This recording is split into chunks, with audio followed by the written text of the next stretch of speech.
Is that background noise going to be too much? No, it hasn't been bothering us today, and it's the best I could do today. All right, ladies and gentlemen, we're going to have Mayor Alan Long in just a couple moments here, live on the air, and he's going to be on to respond to what has been going on. So we'll just wait for him to finish the story. Well, story's finished. Are we ready down there? Yes. Okay, Mr. Mayor, this is Jason Miller from the Evan Miller Report. Good evening, sir. Good evening. It's good to have you with us, sir. Obviously, it's been a very rough couple days in your city, and just to reiterate to people who are listening to our program nationally, yesterday 150 undocumented immigrants were sent back to 7 separate facilities in San Diego County because the supposed 140 immigrants and 3 buses that were supposed to be transported to a Border Patrol station up in your city were turned back due to protesters. The citizens in your town are not happy about this, are they? Well, there's a lot of passion in the city, and there's a lot of concern and unanswered questions. And the answer to your question, yeah, they care deeply about what happens in their community.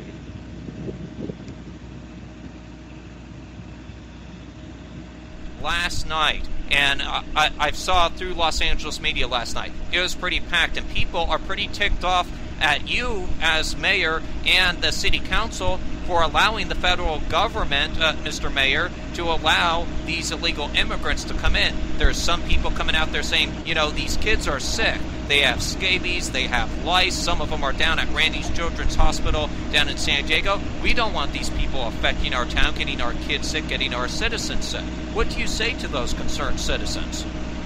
Well, they have a lot of questions, and it's actually, they're legitimate concerns. I don't know that they're necessarily upset. I think they're frustrated that there's a lot of unanswered questions. And that's why we had the press conference on Monday. Over the weekend, we gathered all the facts as we knew them to deliver that message to them so that they could base their opinion on facts, not rumors. There's a lot of rumors going around. And we were able to answer most of those questions, but I have to admit, Border Patrol and Homeland Security have not answered some of our questions, and there's still some concern. I will say that some of the actions that took place during those protests, we do not endorse. In fact, we never really asked for the protest. We just said the city opposes the process by which the immigrants are getting here, and that's not anything directed towards the immigrants. And there's a lot involved as well as costs, because ultimately the taxpayer, is going to pay big time on this one. I have a good feeling about that. Or a bad one, I should say. We dedicated a lot of resources. You're absolutely right. We're keeping track of how much cost we are putting into this. And the other thing is, you know, they're in federal custody. We don't have much of a say. The authority over this is in Washington, D.C., and that's who we're going to address tonight. We're going to try to collaborate, come up with some sort of plan to send a message and some suggestions on how to fix this and keep our citizens safe. Now, Mr. Mayor, Corey Evan brought up the good point that this is going to cost the city of Murrieta money here. How much money is the city of Murrieta, how much money is proposed you guys are going to be out due to these illegal immigrants being brought to your city? We don't know that, but as of Friday night, we talked about the cost and the staffing and resources that this would take. We established a funding code so we could track those costs, and I have not got an update on what it has cost thus far. But you raised a good point. Can you give me an estimate, sir? I do not know. I do not know what the staffing levels have been for each of the departments. I do know that staff has been dedicated to this 40 hours a week since it started. The other point that needs to be made is that's our concern. There's been no definitive end date. They started off at 500 every 72 hours, then 300 every 72 hours, and then 140 every 72 hours. Now, while that's within the capacity of a local Border Patrol agent, they never gave us an end point. It never ends. And if you look at how many immigrants are coming across in Texas, we see this happening for a very, very long time. We just simply can't sustain it. And I know they're sending up to 140 about 3 times a week. Obviously, the next load got delayed because the first load never got delivered. But they're supposed to be delivering more to your city, and they're supposed to be delivering these immigrants that have been brought down to San Diego because the protesters held up the buses. up at the border station up in Murrieta yesterday. According to local media reports, they were going to be dropped back off at an undisclosed time on Friday afternoon. What do you have to say to that? And this is part of our frustration. We don't know. They haven't really communicated much with us since that the first 3 buses showed up. So all as we know is Murrieta still is a destination point for immigrants to have the process through. We don't know if the 72-hour period has been pushed back or if there's another 140 coming on Friday. That's really an unknown to us right now.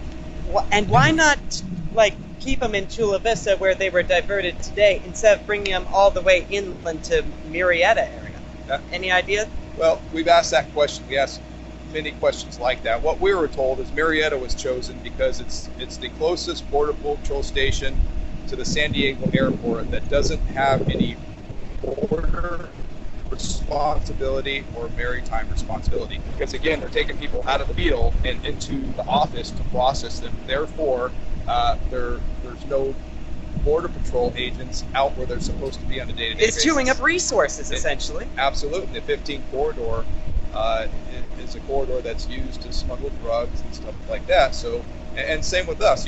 We had 26 officers in a relatively small agency out just to deal with the protesters and make sure that everyone stayed safe in that area. Wow. Now, so this is almost Mr. a Mayor, diversion from the drug smugglers, if you will. Almost, but I bet they're not entirely related. Now, Mr. Mayor, you mentioned the protesters. The protesters have promised that even though the federal government will not tell you when they're bringing them back, even though we know it is Friday, they will be there to block these buses from coming in. They won't allow these immigrants to come in. What happens, Mr. Mayor, if this turns into a situation that your police officers have to use violence? And I understand it's because that you're trying to defend it and you're trying to protect the public. But what happens if these protesters, because you have both sides, you have the pro-immigration side here and you have the anti-illegal immigration side here. And I have fully stated on this program, I'm anti-illegal immigration. I don't like what is going on here in the city of Murrieta, and don't like that the federal government is dumping these people and putting them on your hands. What will you guys do? Well, obviously, we don't want that to occur, and we're going to make sure that we make the protesters aware what the laws are, what's allowed, what's not allowed. Our police chief is going to review that with them. We're going to let the Border Patrol agents know that, hey, there are protesters coming today, and this is the number. And, I can't speak to the details of the plan, but our police chief is aware that that's potential. They have a plan in place, and they'll implement the plan if needed. Now, if the Border Patrol, because there's been mixed reports out here that after they're finished being processed at this facility, they're going to be released into your public, into the city. They're going to be out walking around. Now, people are going to be some people, I'm not saying all, but some people are going to be substantially ticked off that these people are going to be released without any supervision. Yeah, and that was one of the rumors we heard over the weekend. In fact, it came from a Border Patrol agent. The information we had once we sat down and talked to the local Border Patrol chief is that was not the case. He explained to us the process by which the immigrants are handed off to ICE agents. We talked to him about some of the rumors we have heard. They never really denied it, but they said it's not going to happen here. And again, I keep talking about this plan, but I assure you, we have checks and balances in place that just is not going to happen. Okay, Mr. Mayor. But one last question, I guess for you then is you have a town hall meeting up where Corey Evan is stationed right now at Murrieta Mesa High School. What time does that town hall meeting start, and how long is that going to go? And who's going to be there representing other than yourself tonight to talk about this issue? The meeting starts at 6:30 at Murrieta Mesa High School. We've invited the surrounding area elected officials. We have several of the communities represented by their mayors. The chairman of the Board of Supervisors, Jeff Stone, will be here. We have the Border Patrol chief here. Our police chief, Haddon, will be here. got disease control here. We got Riverside County Health here, amongst the many others. So we have a very diverse board panel so that questions can be asked, and then ultimately we can collaborate, work together, and fix the problem. And where the problem is a policy up in Washington, D.C. They have the authority. That's where we need to focus our energy at. You know, turning the bus around, I don't know if I can call that a win or a success, because like you said, those immigrants are still going somewhere. They're going to keep coming here. The problem needs to be fixed. The problem lies in Washington, D.C. It's more like pushbacks. It is. It's still out there. Just going to somewhere else. Well, Mr. Mayor, that brings up the question: what can you guys do as a city council? What can you do as the mayor of your city to fight against this? Because obviously, I get the sense from you that you're against this. You don't want this to happen, not in your town and not in anyone else's town. And what do you and other city council mayors, what can you guys officially do about this? I want to be clear. You're correct. I want an efficient policy that allows someone to come to this nation and be a productive member of society. And I want it to be fair, reasonable, and efficient. That's what I want. That's what I'm asking for. I want. And that's what I have heard all sides say the same thing. Many first-generation immigrants are saying that. What we can do is we can get together. It's not going to be one council member, one mayor, or even one small group of activists. It's going to take an entire region, maybe the entire state, to send a clear and concise message on what it is they want and when they want it. And that's what we're going to talk about tonight.